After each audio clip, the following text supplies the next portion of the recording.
Hi, this is Michael Uslan. You're listening to Batman on Film. I'm as mad as hell, and I'm not gonna take this anymore!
Well, welcome to the Social Hour, a Batman on Film podcast.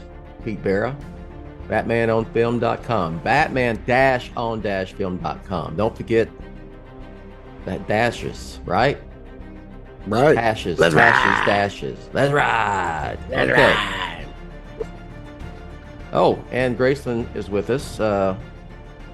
Hopefully, we've got you never know when she's got something to say. My neighbor is having their house re-roofed. So she's going crazy. That has her not happy. What about Presley? What's Presley doing? Oh, she's not happy. Well, she's at the beauty shop, the salon. Okay. All right. This morning. So, but yes, her too. She is not a fan of. All right. Well, where's Jake? Except his ass is at work. All right. You got to pay that rent. He's, yeah. Okay. All right. Chintani. Okay. You ready? Yeah, I'm just giving you I'm just toasting you in the show. I'm toasting you. Yeah, before we get to you know who got toasted? Topic, I know who got Cowboys. toasted. I turned some bitch off. I don't think I made it. I don't think I got I didn't think I watched the second half. Oh, that's rough. So, I saw the score yesterday. I was like, oh, he's not gonna be happy. Yeah.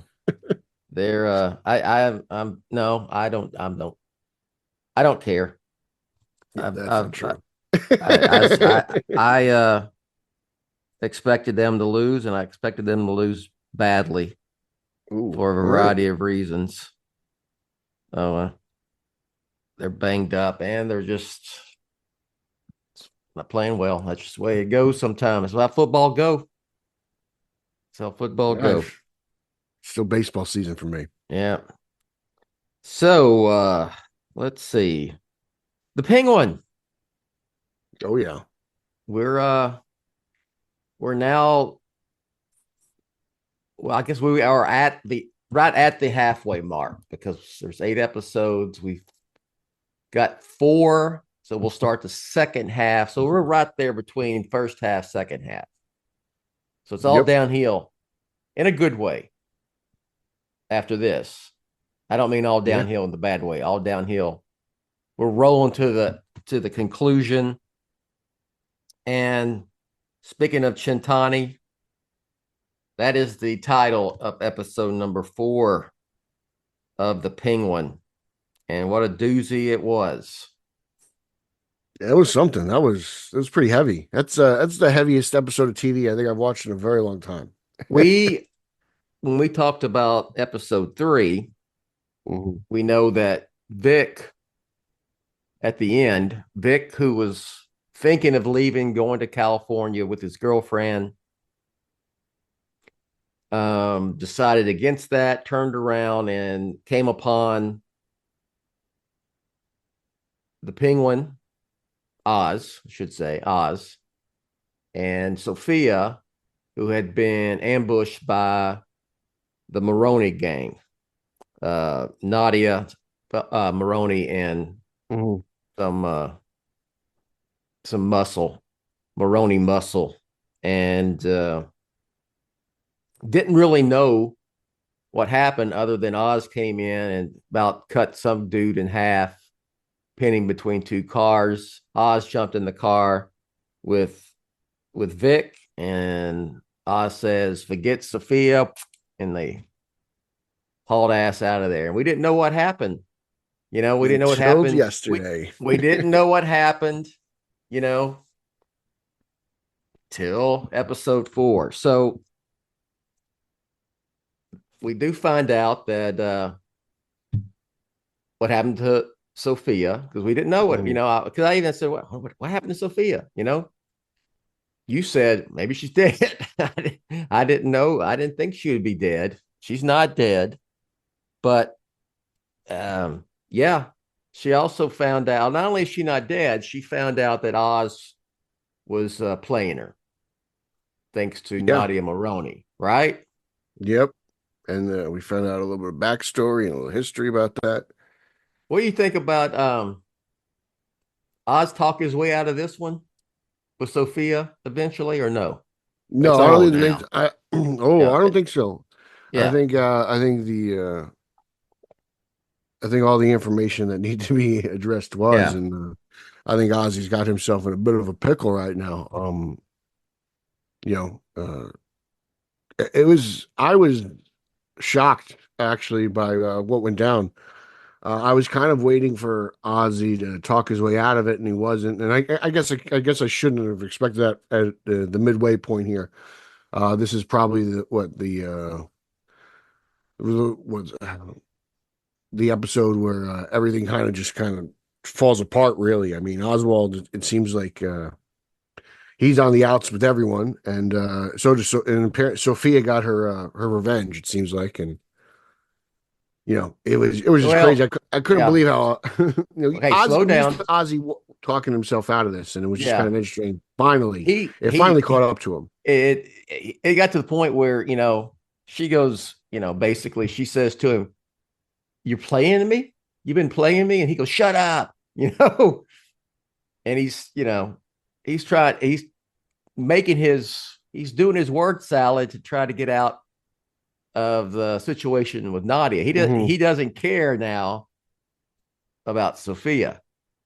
He clearly doesn't care about Sophia or the Falcones. They're clearly not an issue for him, right? Yeah. I mean, I think at this point, especially by episode's end, I don't think they're an issue for anybody.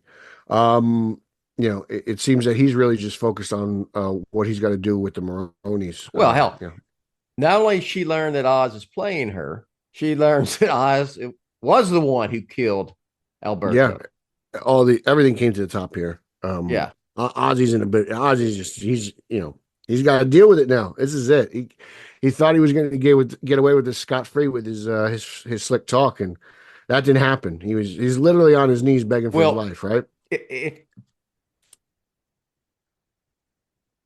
If his plan is to become the city will be his is the motto, excuse me, for the show, then he knew he's going to have to. It was all going to come to a head. I'm sure. Look, one day, if you're a right? gangster, I'm sure conflict is it's just part of the job, right? It's going to happen at some point. I just think in his head he had a plan, and obviously, but we've seen him act quick on his feet and adjust to different scenarios. And when the plan what goes awry, we've always seen Ozzy kind of come up on top. But sometimes your luck runs out. Well, yeah, his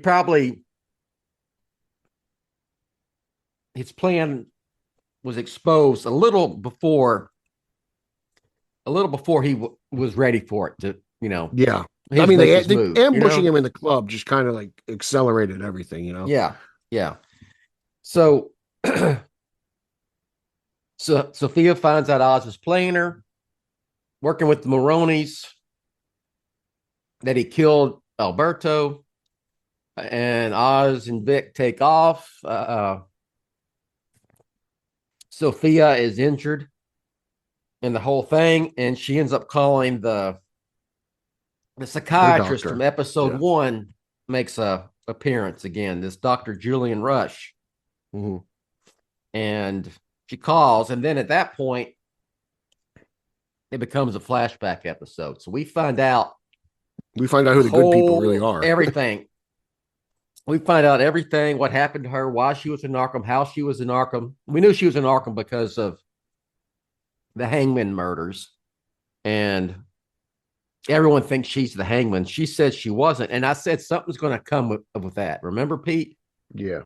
I said, that's good. Something is coming about that. It was kind of shocking when it was revealed to me, actually, as the episode unfolds. A lot of it, a lot of that episode, you're just kind of watching it with your jaw on the floor, like, what is happening? It's just one insane move after another, to be honest with you. And, surprisingly, Mark Strong, great performance as Falcone in this. As much as I love Turturro in the movie, I don't think Mr. Strong skipped a beat. I thought he looked great. I thought he looked like a young Carmine. I think that was the most important thing. Like, Turturro obviously I'm assuming he's older than Mark Strong. They're the same age, basically. They are? Okay. Well, yeah. I think Mark looks a little bit younger, and I think it worked out for what they were doing in the show, to be honest with you. I didn't miss Turturro at all, really. I thought Strong came here and put on a really strong performance. I didn't think, I didn't think once, it wasn't distracting that it wasn't John Turturro. I never thought that the two actors looked alike until this episode, to be honest with you. Like, it just kind of, I think he just blended right in. With the wig and the mustache. Yeah, and the glasses, they did a great job of makeup. Yeah. It was, these people do a great job because they turned Colin Farrell into an unrecognizable, Yeah. character. So we learned a lot about Carmine as well. He's really a bad egg, man. Like, I knew he's a bad guy, but I was like, and this guy's pure evil. I was kind of surprised at how real evil Carmine really was. I guess I just taken aback. I don't know. Like, I was kind of, as the episode just unfolded, I just found myself shocked at everything that I was seeing in front of my eyes. Especially in Arkham. Everything in Arkham was insane. Obviously, you get a real good look at it. Probably the best look we get at Arkham since Begins, if I'm not mistaken. Right? I mean, just we're really in depth there. We're basically there for like a whole hour. We meet all these doctors, her two doctors. You see, going back to the movie, the influence that Carmine has on the city. He is literally, and our buddy Kenzie makes an appearance, right? Going back to the movie, Carmine's the mayor of the city. He's been for 20 years. This episode really pulls it. Yeah. This episode really proves that, because he's pulling strings within the legal system, within the healthcare system. Like, everybody's just under Carmine's control. It fits with the Batman, because we know that, well, hell, when he tried to kill Selina, he was strangling her. He's got a thing for that. Yeah. And then he killed her mother, and basically every other girlfriend strangling her. And so we know that we find out, well, it's said that her mother had mental health issues. This is why she was, there was a foundation set up by Carmine and Sophia to help women with mental issues. And we find out that that's all BS. He killed the mother. Sophia finds her, then she remembers his hands. His hands were scarred, were cut up. Yeah. And she saw on her hands, that her mother had fought back. Right? Because Sophia finds the mother hanging. She died from hanging. As a child. Yes.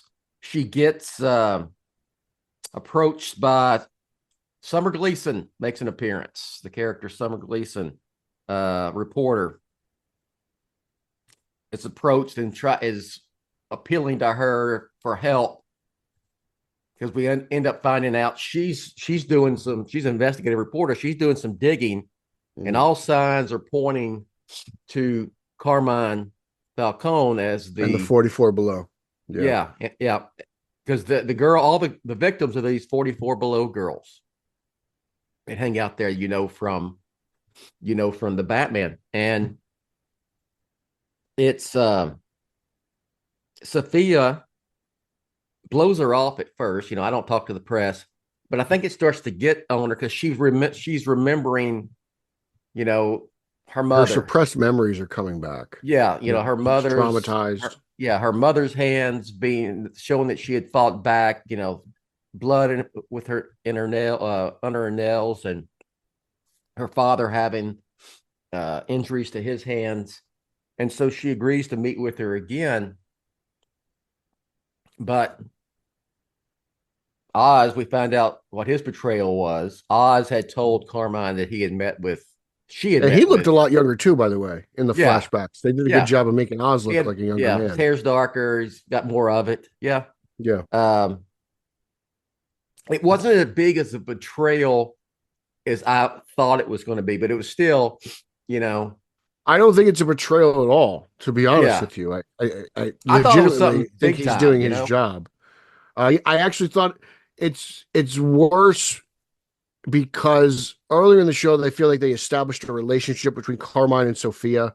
It seemed that Sophia was Carmine's next in line. She was prepping her for the future, and he wanted Carmine her to take over. Sees this as the ultimate betrayal. Even though I thought Sophia kind of did, I don't think what she did was horrible, but it seems that Sophia wasn't really ready to turn on her father until essentially, after the party, right? When everything goes haywire and she finds out who he really is. Cause she didn't really do much. She kind of blew the reporter off. It would have been one thing. She should have went to her father, I think, about it. And then she probably would have found her in a different situation. But once that trust was broken, Carmine had to eliminate all loose ends. And so we do find out not only, Carmine is the hangman killer. And then he sets it all up where we find out how Sophia gets to Arkham. He frames his own daughter for those murders. Not only did the guy kill his wife, but he framed his daughter and sent her up the river with literally the worst of the worst. Yes. I mean, Falcone, this is probably the most evil version of Falcone we've ever seen in live action, right? He is. He's beyond a gangster. He's a serial killer. Yeah. Let's take a quick pause in this podcast for these words from our sponsor.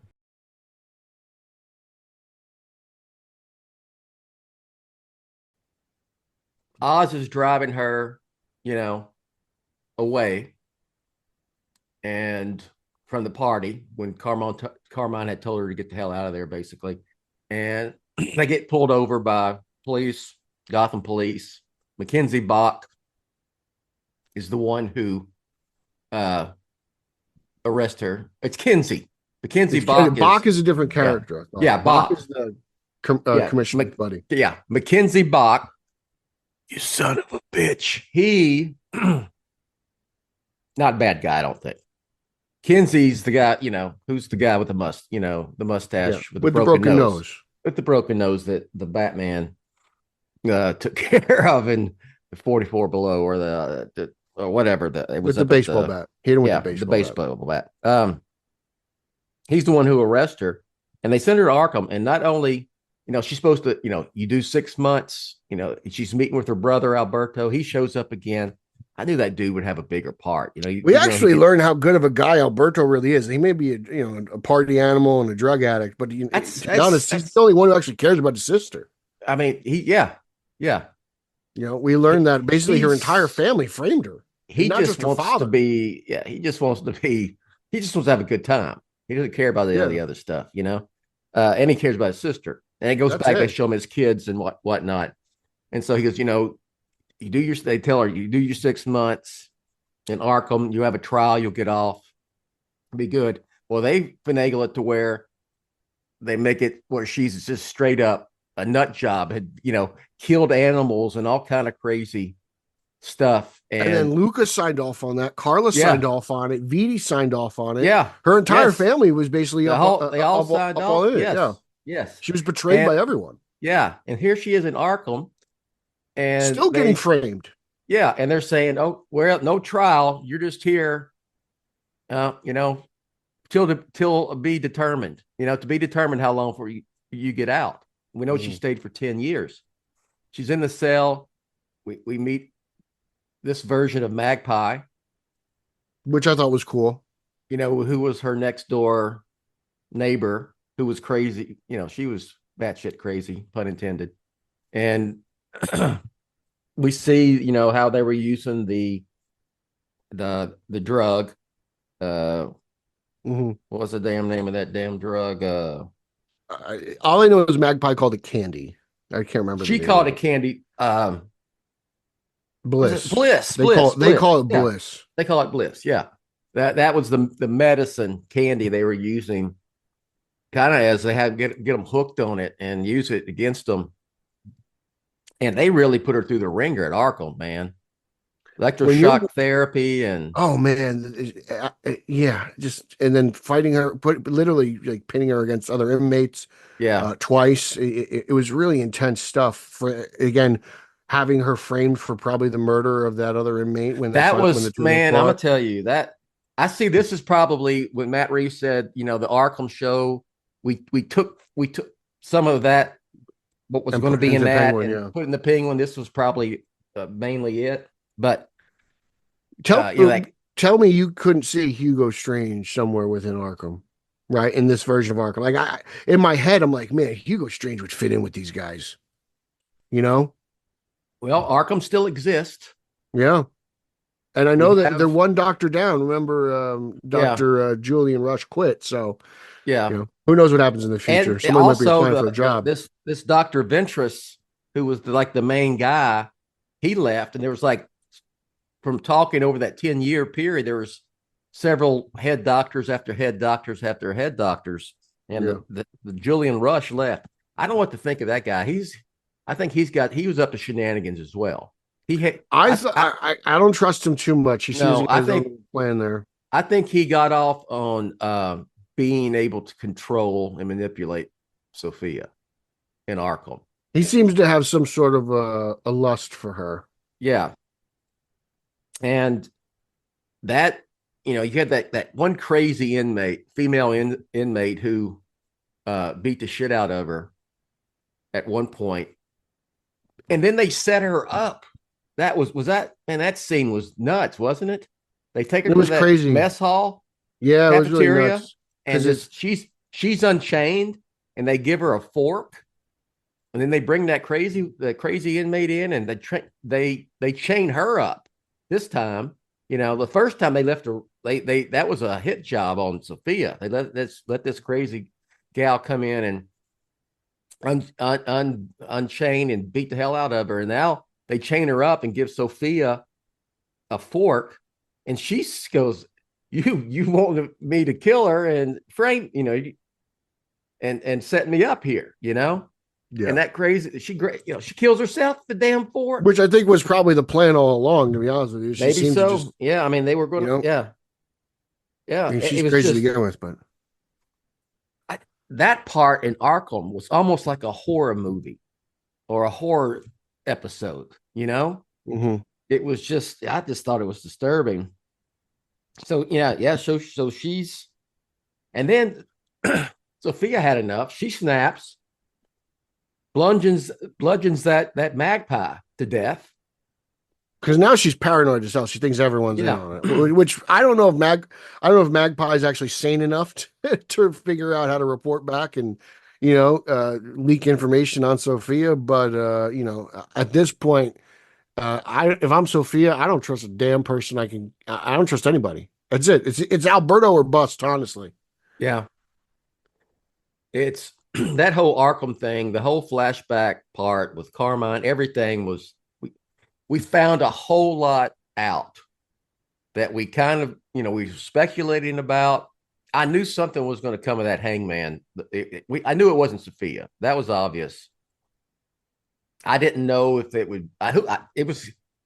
Well, see, for me, it was a little interesting because, they've done a really good job of proving, displaying Sophia as a ruthless, kind of, no shit type of gangster, right? In her own right. I So understand why she's like that. Sophia could kill people, and and obviously, yeah, exactly. After what she's been through, she had to essentially survive, as she tells her young niece or cousin. Oh yeah, Later on in the episode. Yeah.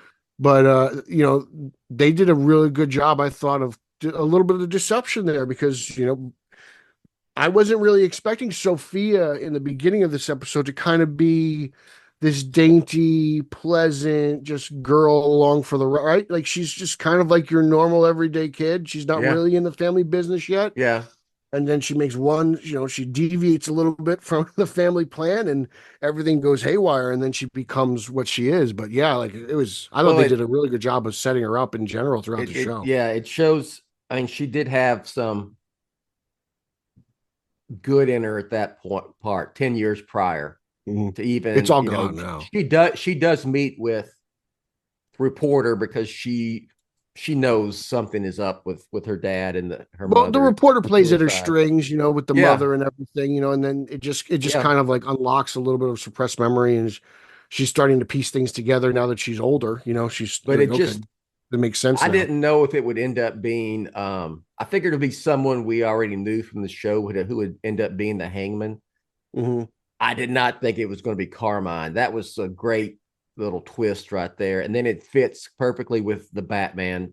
From the story in the Batman and his thing of choking these women. It's almost like Matt Reeves had a plan here. Yeah, golly, and a focused director focused on one thing.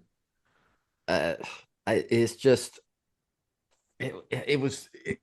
I felt really bad for Sophia with what she had to go through with the Arkham thing.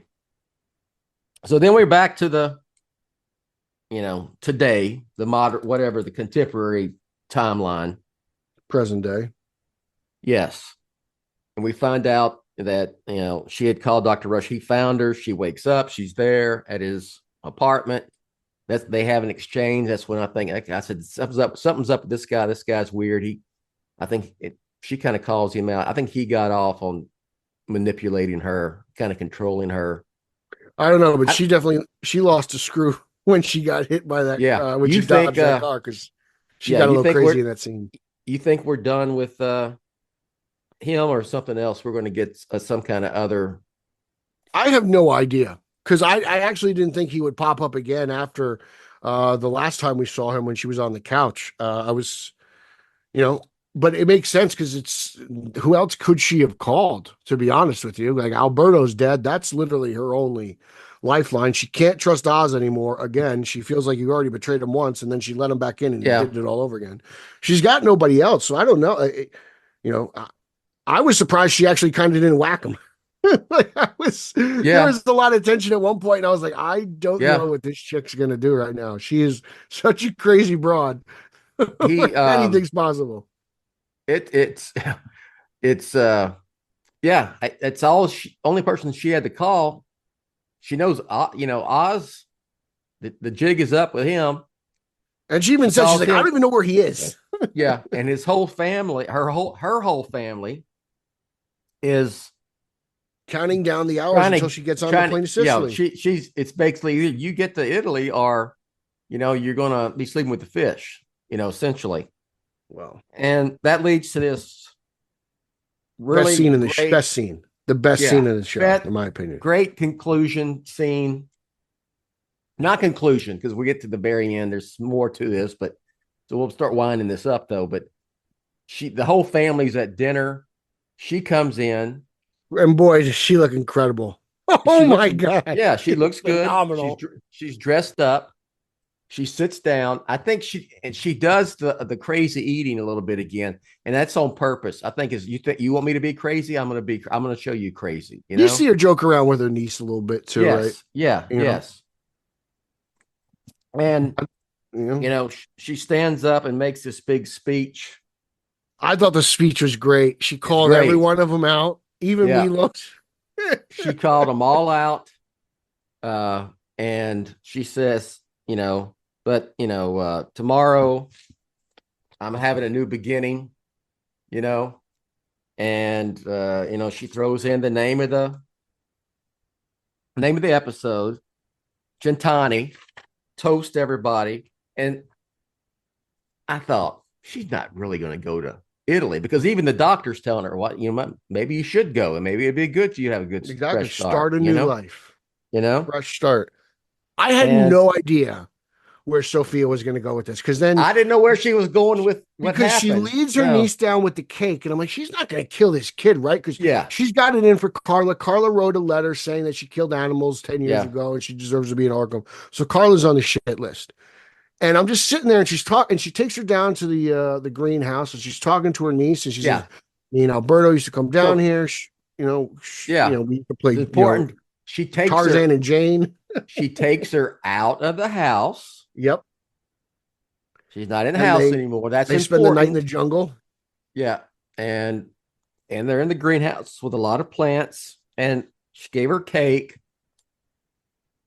I was thinking, okay, she's not going to do something bad to that. I don't think she's that, but look who her father is. So exactly, that's what's great is when something's going on, I'm like, immediately, I mean, like, is she gonna just do the worst thing possible? Like, the show, what's really great about the show is they do a fantastic job of deception and keeping you guessing, because nothing is as it seems.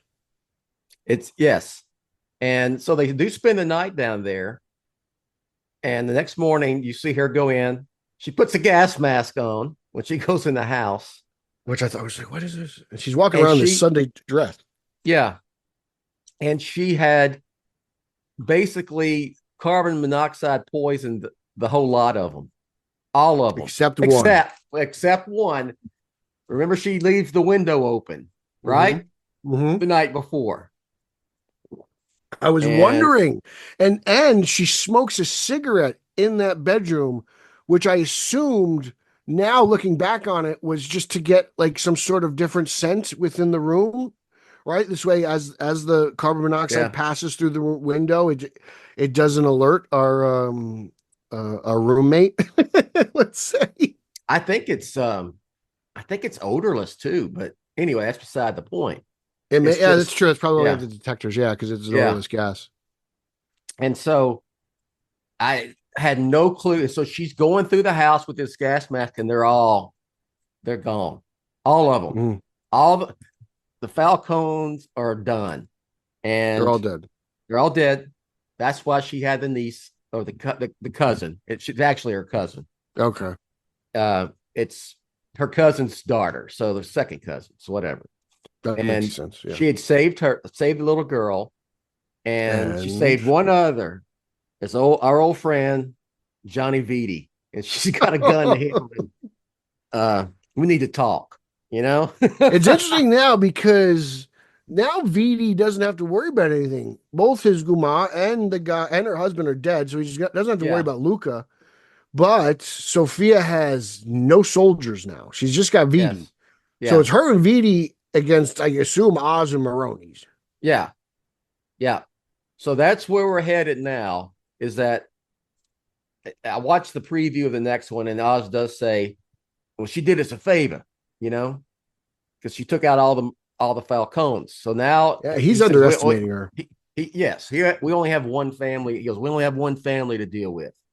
But you got Sophia, and we'll see what happens with Johnny Vitti. He's got no option but to come on board with her. Right? That's the way it looks like, but to be honest, like, she's only one person. I don't know. That's what I'm saying. Without him sleeping with Luca's wife, what is holding him back from? I don't know. Maybe she's got some more dirt on him, because Ozzy's got all the dirt on Vitti, and it all involved his boss's wife. So I don't really know what. We'll see. I thought she was going to shoot him. She wanted to kill him herself directly, But we'll see what happens with that.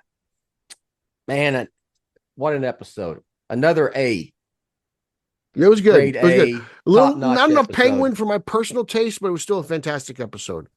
Oh, this Sophia's episode. Yeah. All the way. And I did like seeing Oz in his, prime, in his early, being the grunt driver for Carmen Falcone's daughter. And you know what? Just looking back on it, she kind of did it to herself. She was disrespectful to Oz. He tried to offer her some advice. Yeah. And if she doesn't speak to him the way because let's be honest, we've seen a trend now, past couple episodes, where the Penguin is just outright disrespected by numerous people.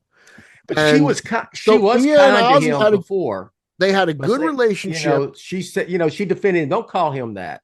Exactly. And she's mouthed off to him once. He didn't appreciate it. And he went and he told her father, because if she doesn't mouth off to him and she just takes his advice, this probably doesn't happen. Yeah. Because she says some pretty mean things to him. Yeah. Yeah.